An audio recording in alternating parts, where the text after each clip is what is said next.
আৰু মই আগতেও কৈছোঁ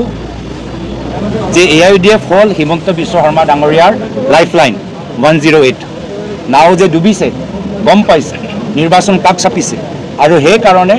হিমন্ত বিশ্ব শৰ্মা ডাঙৰীয়া 108 ডাইল কৰি নিমন্ত্ৰণ জনাইছে AIUDF দলটোক মৌলানা আজমল চাহাবক আৰু মৌলানা আজমল চাহাবৰ যেহেতু AIUDF দলৰ স্থিতি অলপ দুৰ্বল সেইকাৰণে তেওঁলোকে নিজৰ 108ত নম্বৰ মিলাইছে সেয়া হ'ল এই আসাদুদ্দিন ওৱেইচি ডাঙৰীয়াৰ নম্বৰ তো এইখিনি কথা শুনি হিমন্ত বিশ্ব শৰ্মা ডাঙৰীয়া যথেষ্ট উৎফুল্লিত কিন্তু আমি কংগ্ৰেছ দল বিভিন্ন বিৰোধী দলসকলৰ লগত আলোচনা কৰি ঐক্যবদ্ধভাৱে আমি আগবাঢ়ি যাম এটা নতুন অসমৰ কল্পনাৰ সৃষ্টি কৰি এদিনা আমি আলোচনা কৰিছোঁ এটা কথা আমি নকলোঁ এই কথাটো আজি আপোনালোকক কৈছোঁ যে সেইদিনা 12 তাৰিখে যেতিয়া আমাৰ বিভিন্ন বিৰোধী দলসকলৰ মাজত আমাৰ এটা বৈঠক সৃষ্টি হৈছিল সেই সময়ত এটা কথা আমি সকলোৱে স্বীকাৰ কৰিছোঁ যে আমি একগোট হোৱা কাৰণটো মাত্ৰ ৰাজনৈতিক ক্ষমতা নহয় অসমৰ ৰাইজৰ কাৰণে এটা নতুন দৃষ্টি অসমৰ ৰাইজৰ বাবে এটা নতুন পৰিকল্পনা অসমৰ বিষয় সমস্যাবোৰ সমাধান কৰা এটা নতুন ব্লুপ্ৰিণ্ট তৈয়াৰ কৰিবলৈ আমি একত্ৰিত হৈছোঁ আৰু সেইদিনা আমি কিছু সময় বিচাৰিলোঁ যে সকলোৱে নিজৰ নিজৰ যি আমাৰ নিজৰ মাজত আমি মন্থন কৰি শিক্ষা চিকিৎসা বিদেশী সমস্যা NRC নিবনুৱা সমস্যা মূল্য বৃদ্ধি এইবোৰ সমস্যালৈ আমাৰ নিজৰ কি চিন্তাধাৰা আমি নিজৰ মাজত অলপ মন্থন কৰি কিছুদিনৰ পিছত হ'ব পাৰে ডিচেম্বৰৰ শেষৰ ফালে বা জানুৱাৰী আমি এটা মেগা কনভেনশ্যন এটা আয়োজন কৰিম য'ত আমি ভাবি থকা কথাখিনি আমি ৰাইজৰ মাজত লৈ যাম যে কেনেদৰে আগন্তুক দিনত বিৰোধী দলসকলে অসমৰ সমস্যা সমাধান কৰিবলৈ বিচাৰে এটা চিন্তা আমি প্ৰকাশ কৰিছোঁ আৰু সেই দৃষ্টিৰে আমি আগবাঢ়ি যাম 12 তাৰিখেতো এইখিনি কথা আপোনালোকে 12 তাৰিখে সেইদিনা আমি এটা কথা আমি পাতিছিলোঁ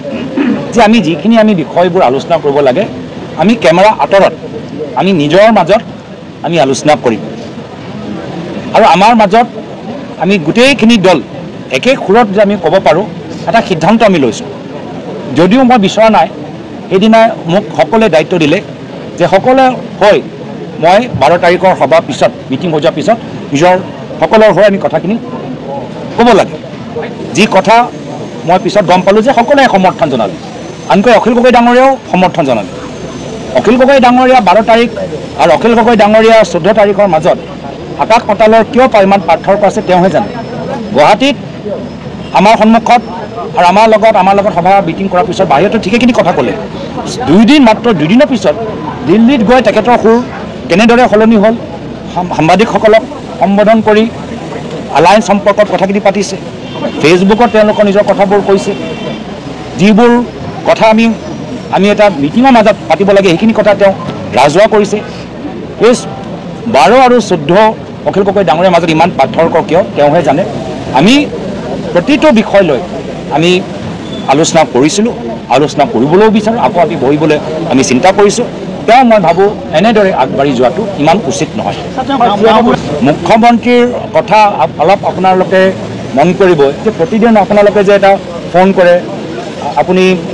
মই ইয়াৰ পৰা ফোন কৰিছোঁ এইটো অফাৰ লাগে নেকি এইটো অফাৰ লাগে নেকি আপুনি 1 ছেকেণ্ড যেতিয়া গম পায় এইটো কি কিবা এটা অফাৰ দিছে নালাগে আপুনি ফোনটো থৈ দিয়ে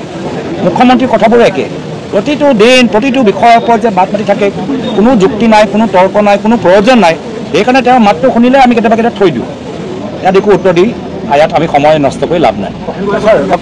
ৰাইজে আজি একগোট হৈছে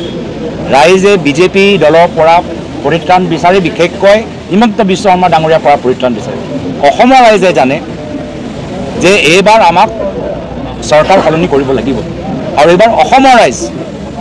অসমৰ ৰাইজে আজি হিমন্ত বিশ্ব শৰ্মা ডাঙৰীয়াক ক'ব যে মাননীয় মুখ্যমন্ত্ৰী মহোদয় অসমৰ ৰাইজ আপোনাক ভয় নকৰে এটা সেই গীতত এটা লাইন আছিলে না ৰাইজক মজা দিয়াবোৰক এইবাৰ ৰাইজে মজা দিব এবাৰ অসমৰ ৰাইজ ফ্ৰণ্ট ফুটত থাকিব আমিতো মাত্ৰ বেকতে আছোঁ অসমৰ ৰাইজে এবাৰ সিদ্ধান্ত লৈছে যে হিমন্ত বিশ্ব শৰ্মা ডাঙৰীয়াক গেটত ক'বলৈ